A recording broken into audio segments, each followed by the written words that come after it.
Hey guys, and welcome back. As you can see from the bucket here, this is my 4-jaw chuck off of my Atlas lathe here. And since I was near the coast, and this was outside sadly, but undercover, oops, the rust got to it.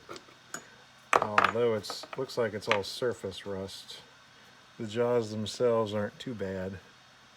Good scrubbing and it'll be back to normal here. But this is just a simple plastic tote you can buy at any department store.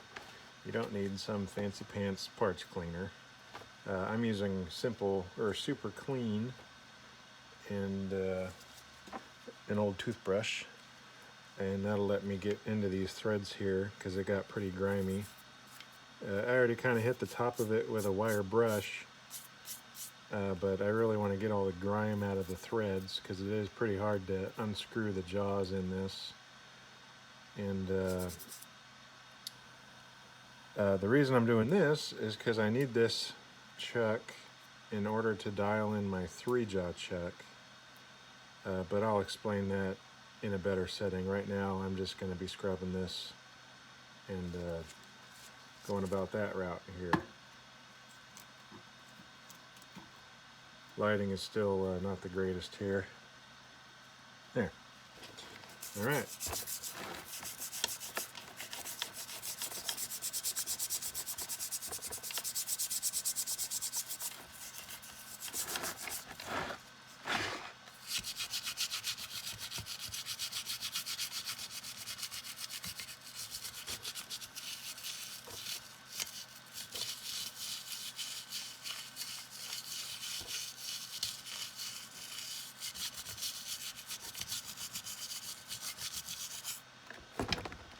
Now that looks a lot better. And the old super clean, I'm just going to pour into my squirt bottle because, I mean, you can reuse this stuff multiple times. It was getting pretty grimy down in the threads at the very bottom. And I believe this is the original chuck that came with the lathe. The 3-jaw chuck is a newer addition that the previous owner bought and modified to fit onto the lathe. And from what I know, it's like a 1936 or 1938 Atlas 10D lathe.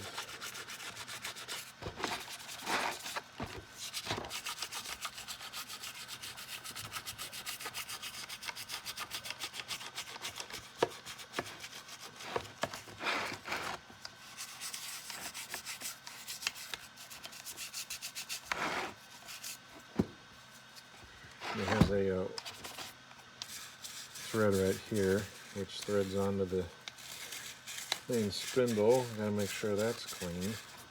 The back side of it actually didn't get too bad. It was just mainly the top here, as you can see. But might as well clean it all since we're here.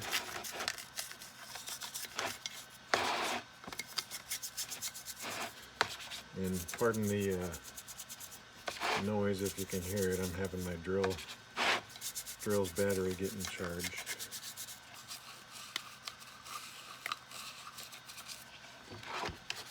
And it does help to wear gloves when you're using this stuff. Although it doesn't burn, you know, it's probably not the greatest for you, even though it is environmentally friendly. I would just rather have gloves and not have my hands smell like super clean.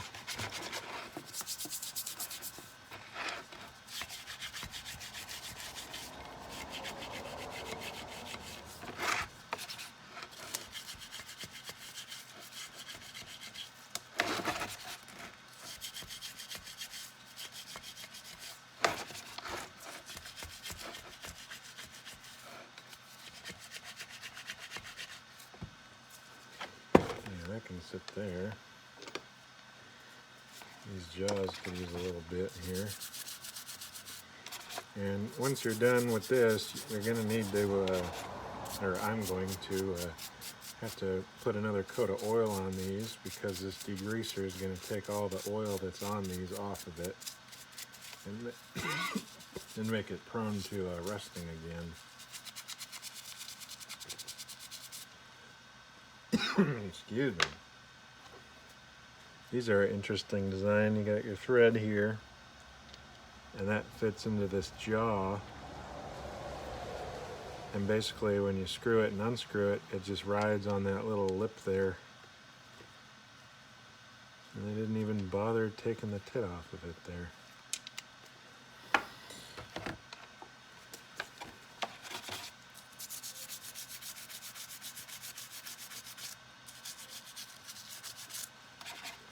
Grab your coffee and watch. You can pause it right now and come back with coffee. I personally have preferred some Earl Grey tea,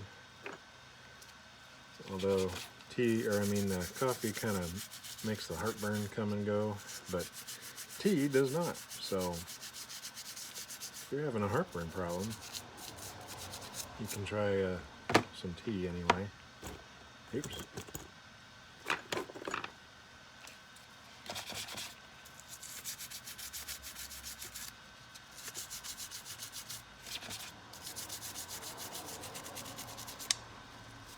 Yeah, we're gonna have to hit that with the wire wheel here.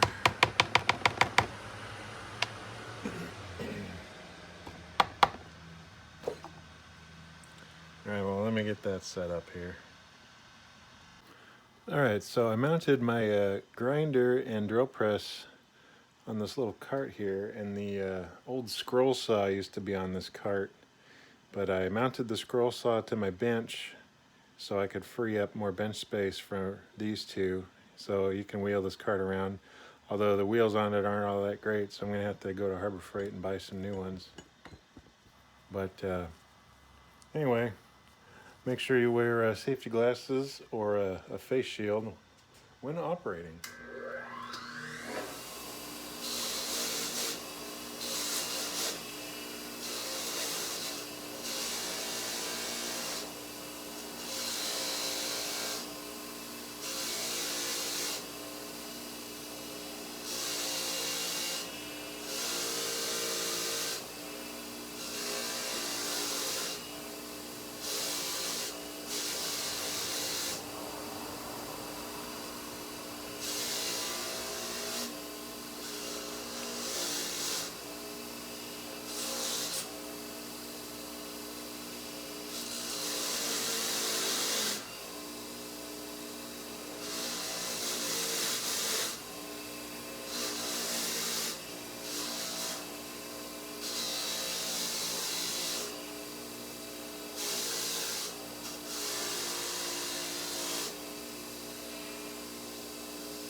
Yeah, you get the idea. I'll do the other three and then we'll come back to you. Alright, we're back. So these are a 1/4 inch drive. So I just got my speed wrench here.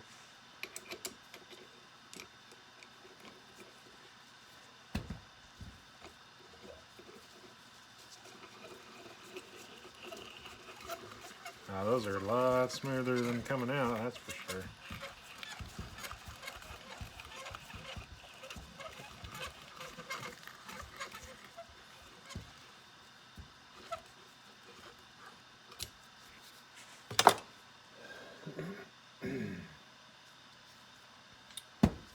Number 3 here. Fit together like so.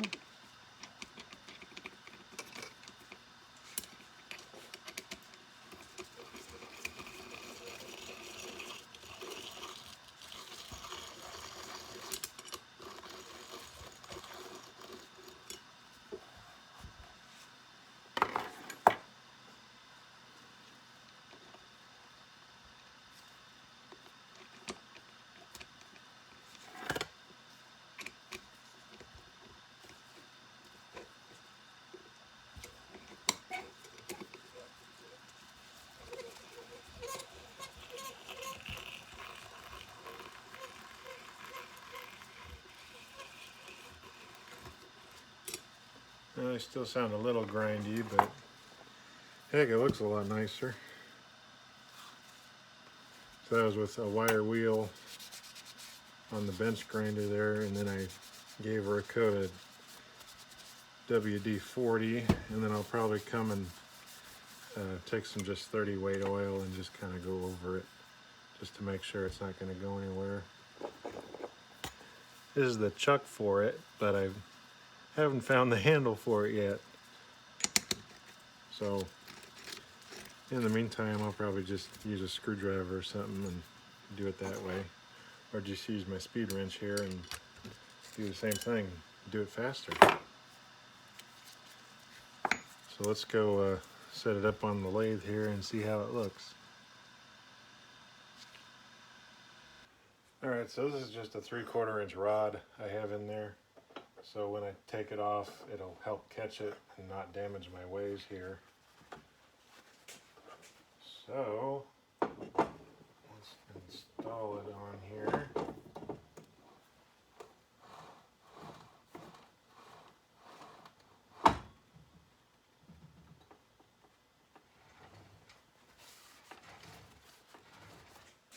Alright, well that looks a heck of a lot nicer.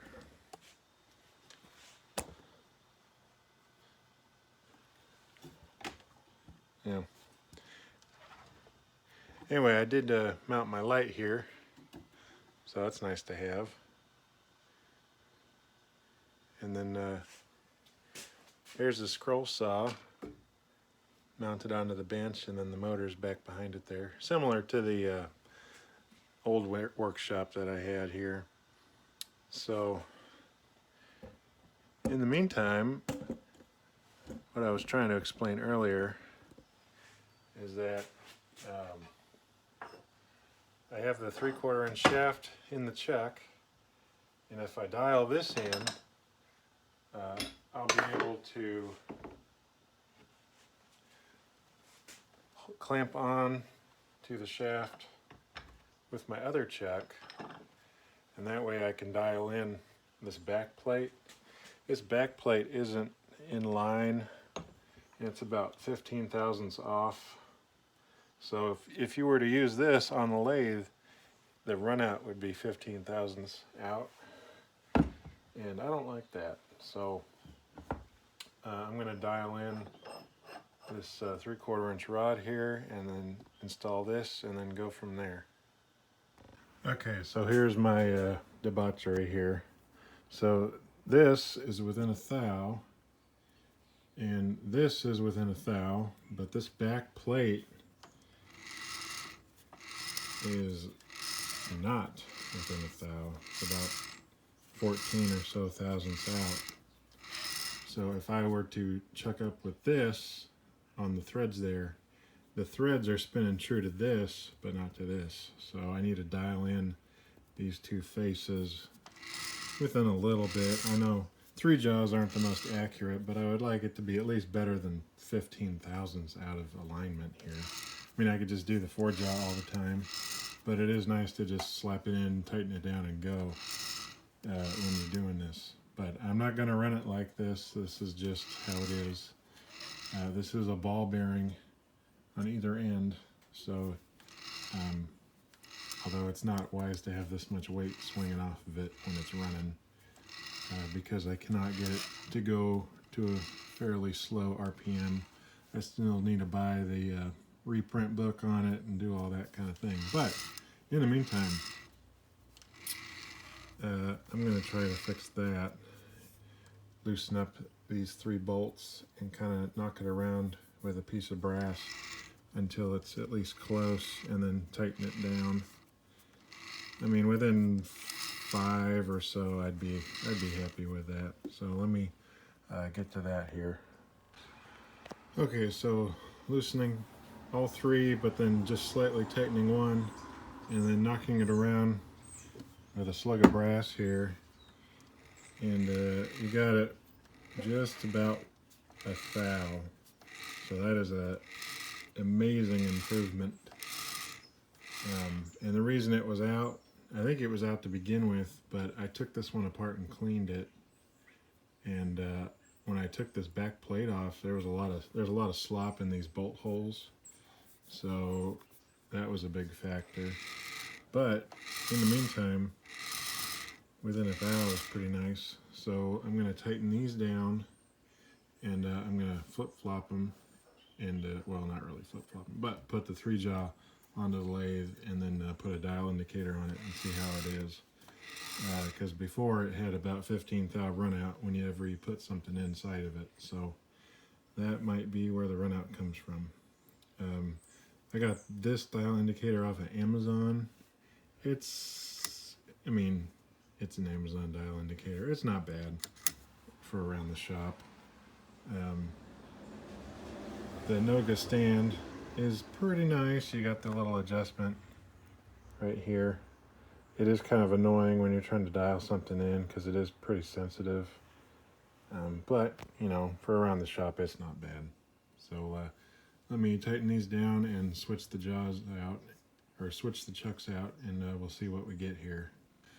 All right, well, I double checked, and we're within like 2 thou between these two, but the shaft itself, because of the jaws, is about 9 thousandths out, which is still, I mean, it's an improvement, but I'm gonna have to grind those jaws, and I don't have the tool post grinder for this, but I figured this was a aftermarket add-on that somebody did later on and just made this plate and bolted this on there. I do like the look of the 4-jaw on there, but yeah, that's what we get.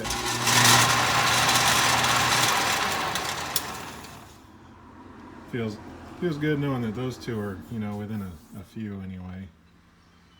But in the meantime, I'm going to wrap this one up for you guys, and I will see you guys in the next video. So thanks for watching.